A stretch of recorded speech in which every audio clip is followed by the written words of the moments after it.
Let's make some edible cookie dough.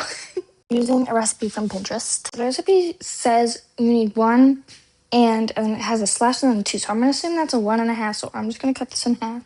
Actually, I think I'm just going to make a double batch because, be for real, who's going to use this in like a cookie recipe? Like, what?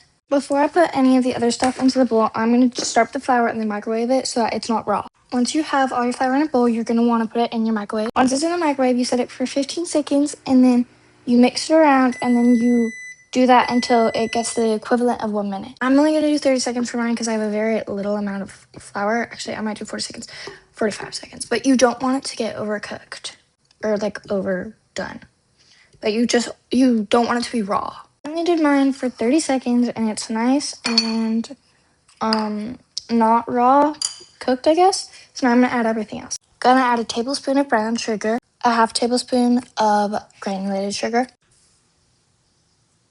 You add the wet ingredients. Start with the butter. Next, a 1/4 teaspoon of vanilla extract. Earlier, I forgot to mention you add a pinch of salt as well. And a tablespoon of heavy whipping cream. Can't find my heavy whipping cream, so I'm just gonna add the equivalent amount, but in whole milk. And then you're gonna mix it. Kind of supposed to mix it in the mixer, but I was too lazy to get the mixer out, so I'm just gonna use like a spoon and fork. And then once you have it about halfway mixed, you're gonna add like a tablespoon and a half of chocolate chips. Or however many add-ins you want, or whatever add-ins you want. Once you're done, it should look something like this. I added in marshmallows and sprinkles, but it generally should look like this. And now you have your own little cookie dough. Enjoy!